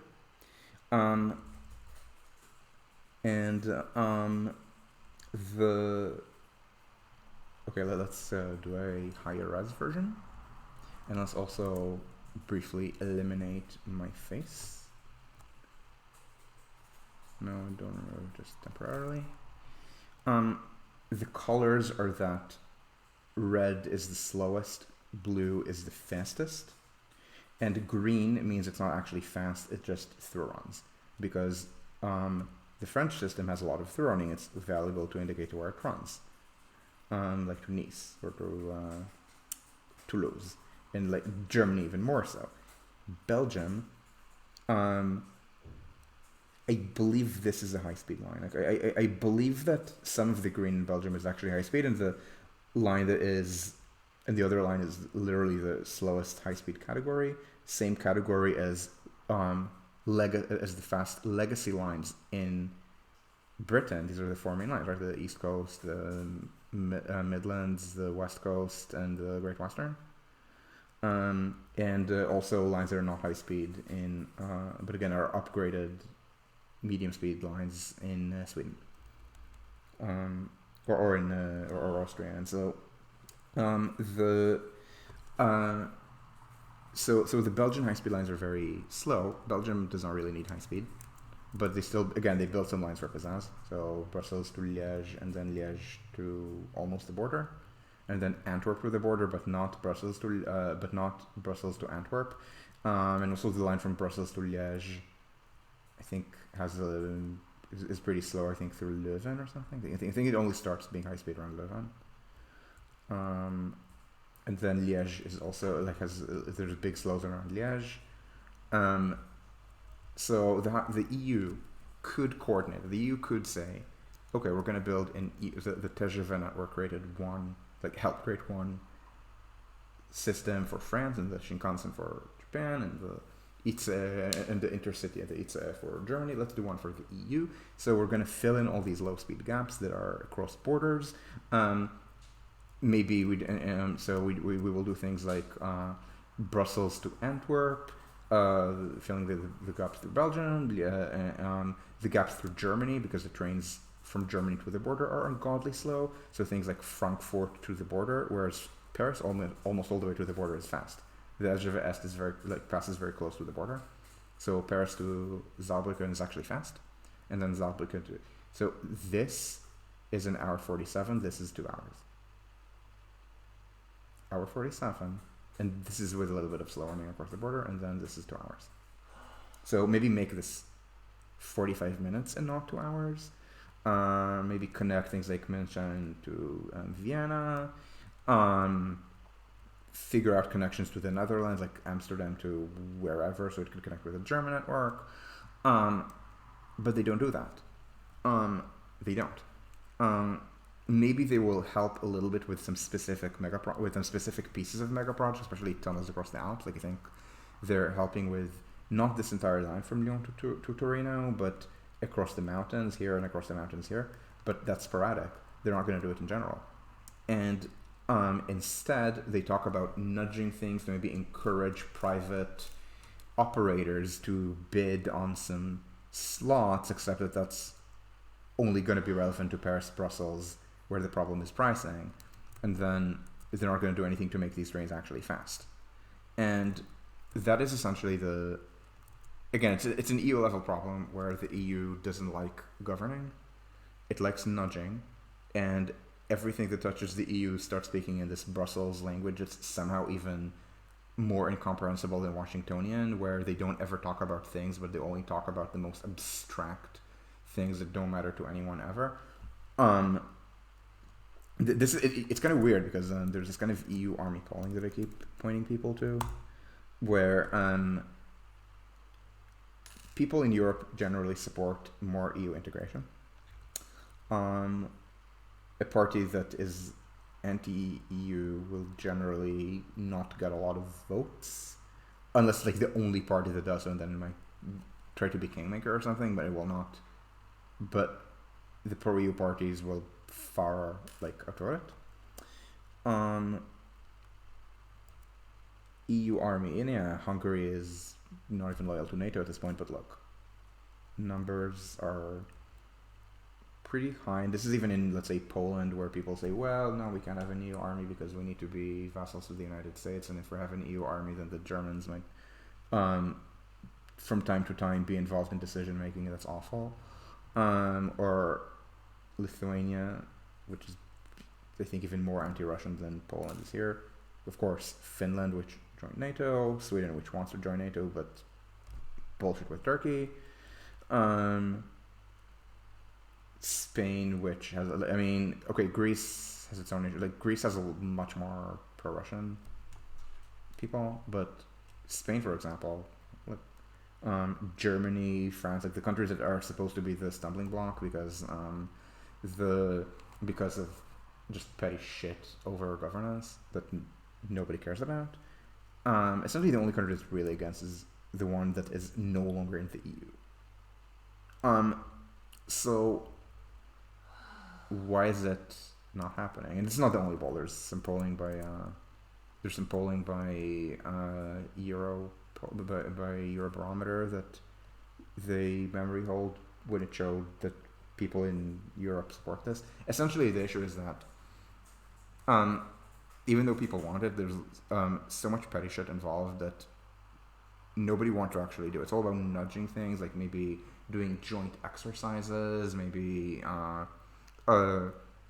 trying to do joint procurement with such a big role to member states that France and Germany squabble so much over allocation of industrial industrial purchases that weakens the entire program.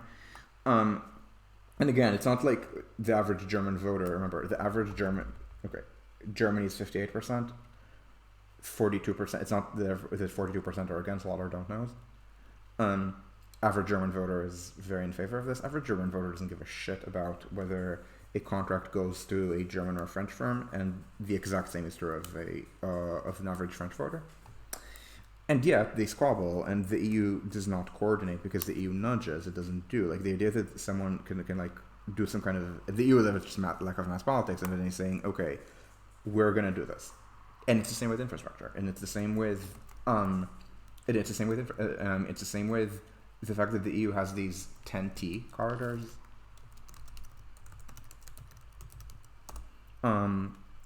for various rail lines and others that should be built.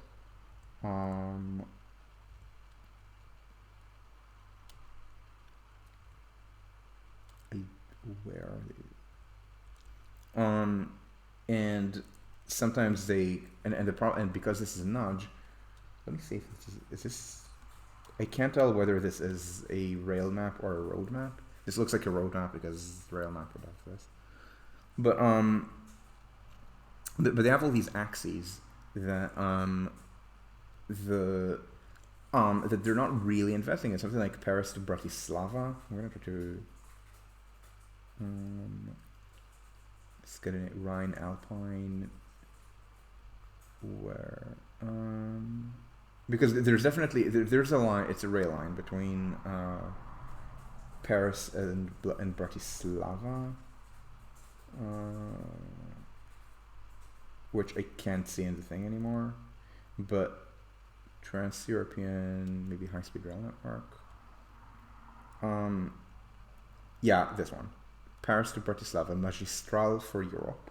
Now you'd expect that this should get a lot of this is said to be a planned high-speed line, except a lot of these are gaps across the border that aren't really being filled. Like they're not trying to coordinate a München to Wien high-speed line, even though such a line would be very successful.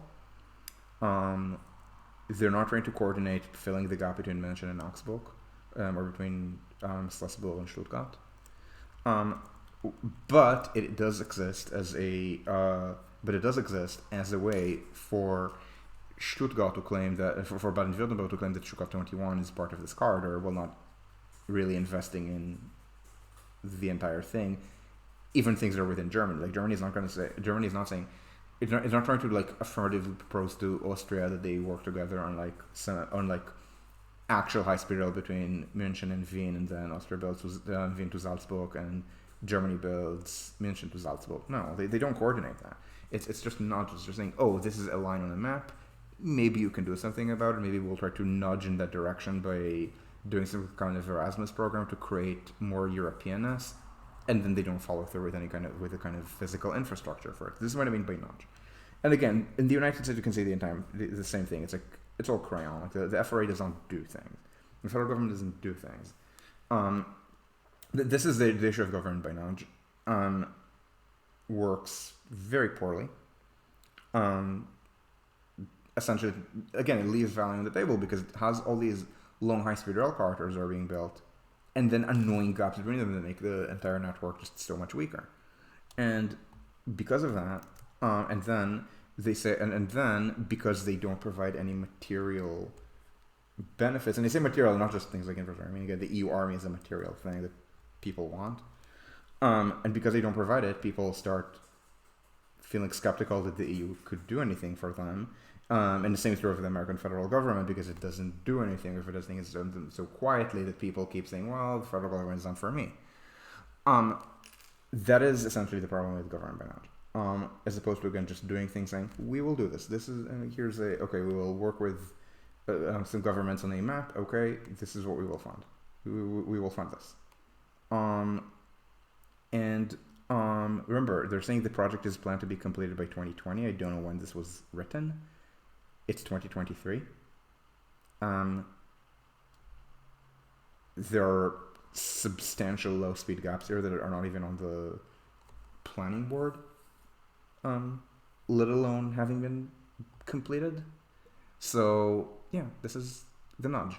And again, it's the EU on everything. It's the US at all levels about education, where they're not saying, okay, let's do this curriculum. They're saying, no, let's try to maybe encourage teachers, something. Which is essentially just, in America, on education, is just to forestall school integration. So, yeah, with the government, no, they're just not going to get infrastructure because it's going to be built to piecemeal.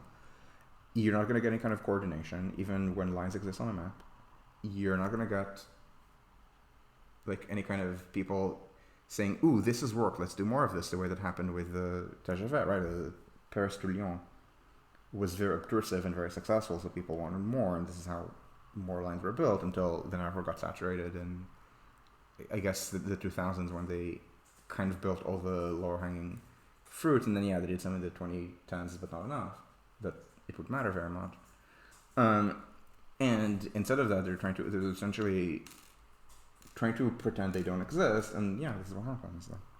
This is why cross-border rail in Europe is so terrible, to the point that the people who are interested in it try to figure out how to do it without building any new infrastructure, which is something, to be very clear, all countries involved can do. This is not Britain. This is Germany. This is Poland, the Netherlands, France, Austria, Italy. Like, all these places can build. They do build often, just domestically. Or maybe not enough domestically if it's Germany, but still, they build. And they're trying to do maybe we can do some kind of coordination of something, and as opposed to saying, hi, we're the European Green Party, our voter base is heavily Europhilic because a lot of our voters are center-left voters who are just not satisfied with the way S&D are like constant junior partner to EPP, so we're voting GEFA. We're the party of the people who live in cities that would be served by high-speed trains across Europe. Let's call for such a program. No, even they talk about nudges, essentially. Trying to maybe do it by the private sector, which is, to be very clear, not how literally any high-speed rail network in the world has come to exist. Essentially it's people who don't like the government very much. These people always exist. And the problem is that then they get to run the government, and people who say that government doesn't work and then get elected tend to prove it. That's not because it doesn't work, that's because they don't want it to work. Not even in a kind of malevolent way. Like, I mean, EPP is not being malevolent. GEFA is certainly not being malevolent. They just don't think it's possible, or don't know how to do it. And don't interact enough with people who do know how to do it. And again, so I'm giving you an EU example. The entirety of the federal government in the United States, except on the army, is governed by NATO. And then people get scared when I suggest that they actually decide in advance where $30 billion for high-speed rail in the Northeast Corridor is going to go, instead of trying to do competitive bids for one line. Like, you want to do competition between different lines? Sure, but this is one line. I love how this is said to be part of the, built when it is, average is 106. That fills me with confidence about European high-speed rail. So I think I'm done here, and if people have questions, I will take them.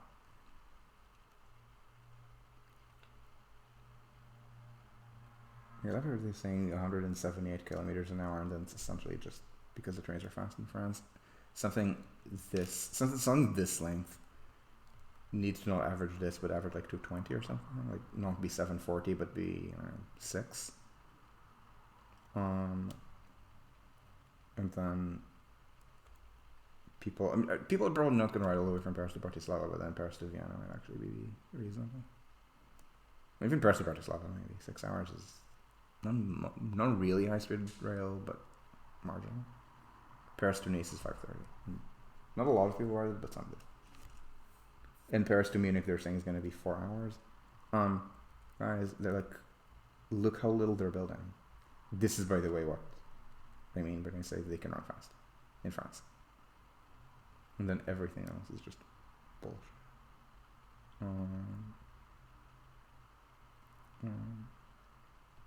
Karlsruhe, Stuttgart, not fast. Stuttgart, Ulm, meh. And for the record, München to Augsburg is not 18 minutes.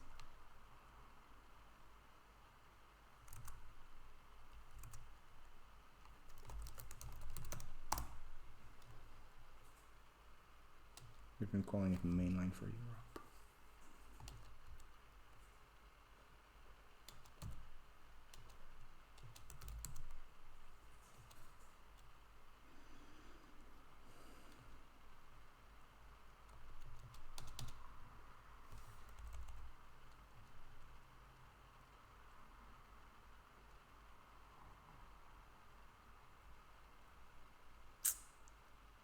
Not 18 minutes, despite what Wikipedia will tell you. And this is it says, it's not like I'm doing slot rate. Oh, 29. Such an express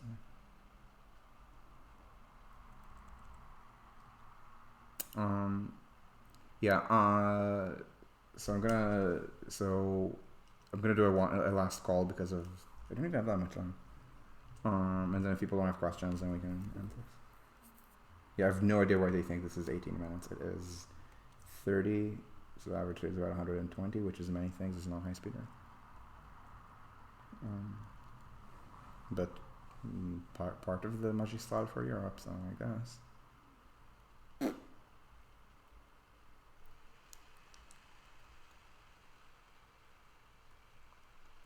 And why is it? It's because it's from plans from 15 years ago.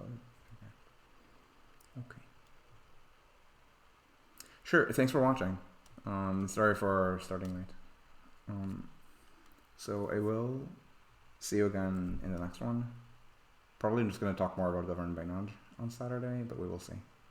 So anyway, ciao ciao.